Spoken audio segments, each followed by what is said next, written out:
I woke up to a miracle today. Triggers fade as I find my way.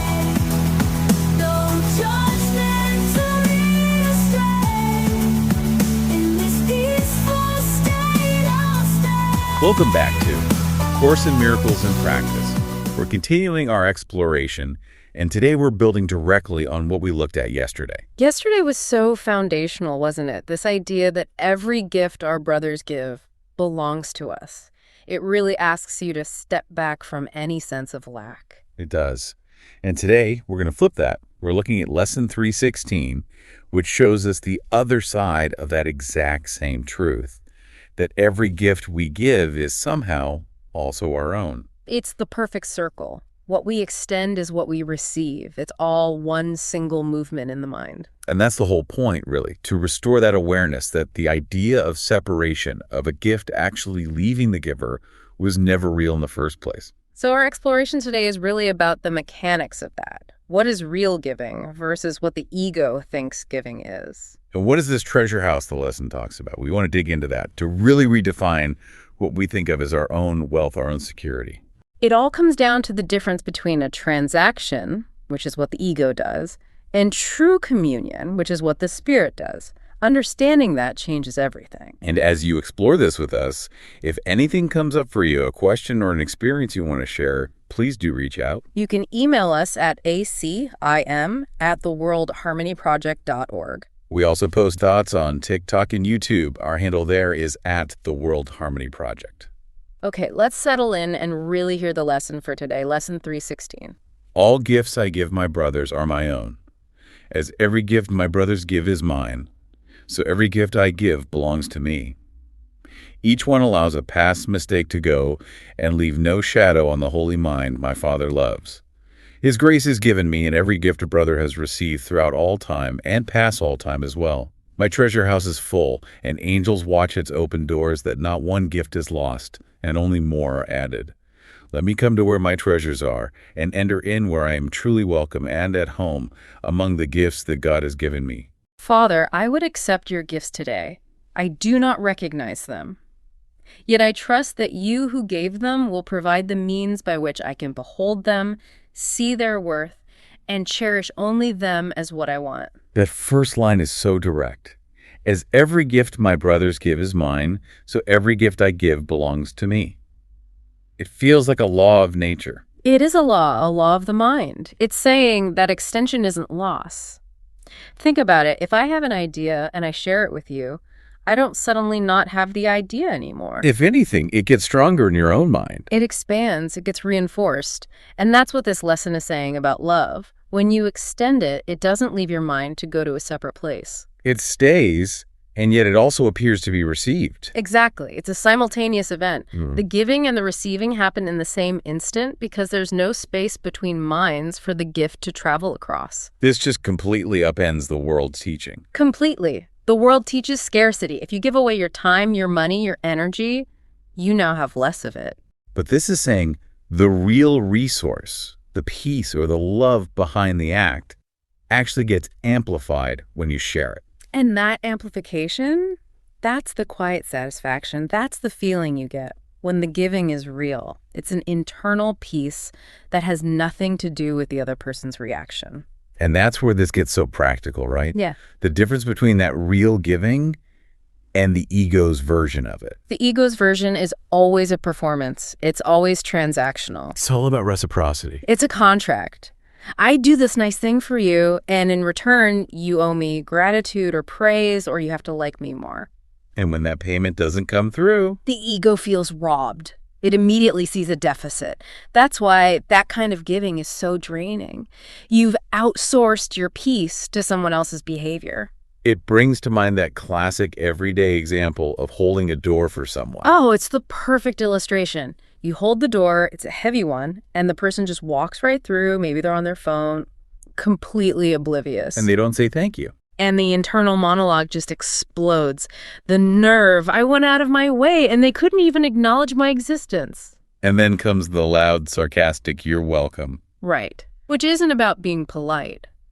It's a punishment. It's an invoice being delivered. You failed to pay the debt of gratitude, so now I will collect it by shaming you. And notice how the giver feels afterwards. Annoyed, resentful. They feel like their kindness was taken for granted. They're actually in a worse state than before they did the nice thing. Because the entire act was conditional. It was a setup. Whereas if the impulse was just a simple, uncomplicated thought of, let me make this person's path a little easier, the peace would have been felt in the act of holding the door. The thank you, or the lack of one, would be totally irrelevant. The gift was already received by the giver in that moment of shared purpose. That's the difference between trade and communion. Real giving doesn't need an audience. This connects directly to that line in the lesson. Each one allows a past mistake to go. What is that past mistake it's talking about? The Course is always pointing back to one fundamental mistake, the belief that we could actually separate from our source, that we could be these tiny, isolated fragments, vulnerable and alone. So every act of real giving is a correction of that belief. It has to be. When you give without expecting anything in return, you are demonstrating in that moment that you and I are not separate, that my abundance doesn't diminish yours. You're acting from a place of unity. And in that action, you undo the belief in separation. That's how it allows the past mistake to go. It proves it was never true, right here and now. So that's what it means when it says, the gift leaves no shadow on the holy mind. The shadow is that old belief in separation and guilt. By letting go of the need for gratitude, you're forgiving the world. You're forgiving it for not being your source of validation. You're taking that job back. The act of giving becomes its own validation. That's it. That's the meeting point. That's the moment when giving, receiving, and forgiving all become one single peaceful motion. It really requires a different way of looking at cause and effect. It does. I had a personal experience with this that made it so clear. For years, I carried this deep story of resentment. Towards who? Towards a lot of people, parents, teachers, partners. The story was always the same. They didn't protect me. When I felt vulnerable, they weren't there in the way I thought they should be. That's a story a lot of people can probably relate to. Yeah. The feeling of being let down. A deep sense of betrayal. But after a while, the pattern was just too consistent across different people, different situations. I had to ask, what's the common denominator here? And it was you. It was my belief about me. The core judgment I held was, I am unprotected. I am alone, and I need someone to save me. And so your perception just kept arranging the evidence to prove the judgment was true. Perfectly. I was casting people in the role of the one who will fail to protect me, and they played their parts beautifully. I was projecting my own sense of vulnerability onto the world and then getting angry when the world showed it back to me. So the healing wasn't about them changing or apologizing. Not at all. The healing came when I finally forgave them, which really meant I forgave myself for believing I was so weak and alone in the first place. You withdrew the judgment. And the moment I did that, the resentment vanished. Not just faded, it was gone. And in its place was this incredible peace that had nothing to do with any of them. That peace was the gift I received, from the gift of forgiveness I gave. That's such a powerful example of how it works. You clear the lens of your own perception. You're not changing the world. You're changing the mind that sees the world. And when you do that, the story just lifts off of people. They stop being villains or failed saviors. They just become people, your brothers, walking their own path. It's an incredible freedom. This idea of an internal shift, creating this internal wealth, it leads us right into the central metaphor of the lesson, the treasure house. It's a familiar phrase, but in a completely new way. It's not a vault for storing gold. It's not about an external reward waiting for you somewhere. No, the treasure house is internal. It's the collection, the sum total of every loving thought you have ever accepted and extended. So we can think of it as a quiet space within the mind. A space filled with light, no walls, no locks, because there's nothing to protect and nothing to hide. It's just the accumulated awareness of your own love. And this is, again, a complete reversal of how the world operates. The world's economy is built on scarcity and competition. Value is determined by how much you have that someone else doesn't. But the economy of the treasure house is based on sharing. on pure abundance. Its value is measured by what we give away, by what we extend. Because in that economy, giving and receiving are the same act. Sharing only makes it grow. Which is why the lesson says it's so secure.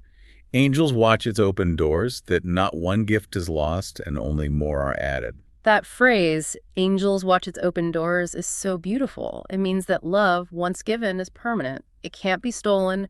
It can't be diminished by someone's ingratitude.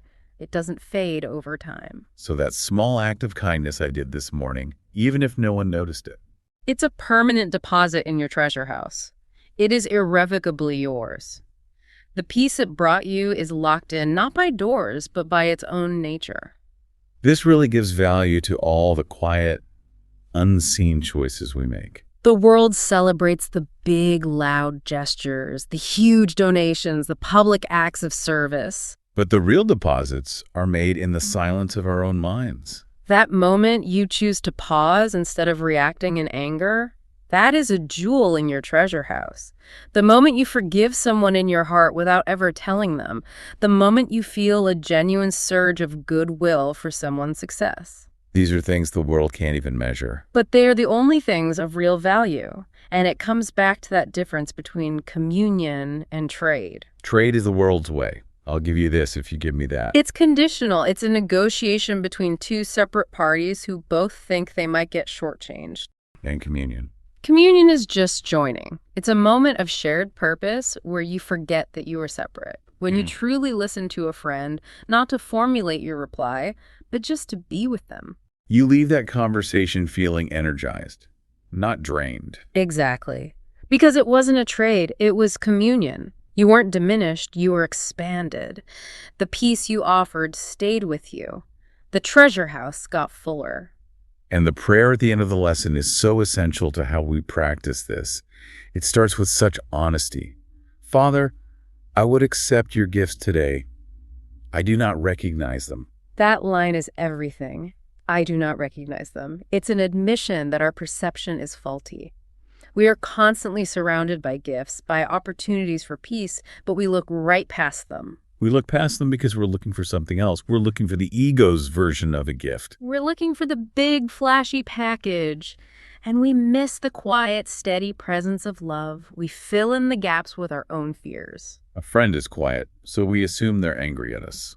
Instead of recognizing the gift of their trust, that they feel safe enough to be quiet with us. Or maybe the gift is the opportunity for us to extend compassion without needing to know the whole story. We fail to recognize the gifts we are giving too. We think our small act of patience didn't matter.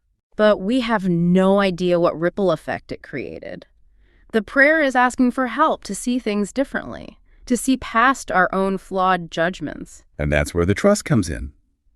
Yet I trust that you who gave them will provide the means by which I can behold them. It's a total surrender of control. It's saying, I am willing to be shown. I can't figure this out on my own.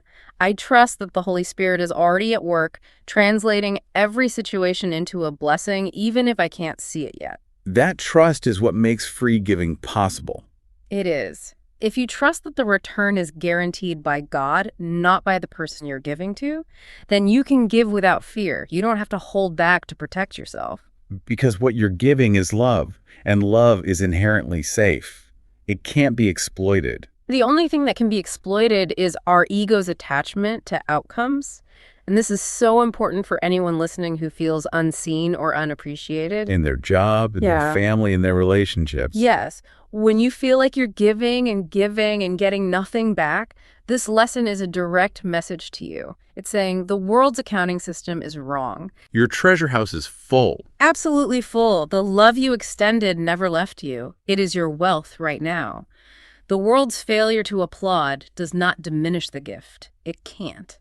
So the practice is to keep giving, not to get a reaction from the world, but to strengthen our own awareness of the wealth we already have. Every time you give from that place, that circle of giving and receiving in your own mind gets stronger. You become more and more aware of where your real security lies. It's been quite a journey through this lesson, from the basic principle to the psychology of the ego to this beautiful metaphor of the treasure house. The key takeaway has to be that nothing loving is ever lost. Every moment of forgiveness, every extension of kindness, it stays with the mind that gave it. It is your permanent reality. We don't lose anything by giving.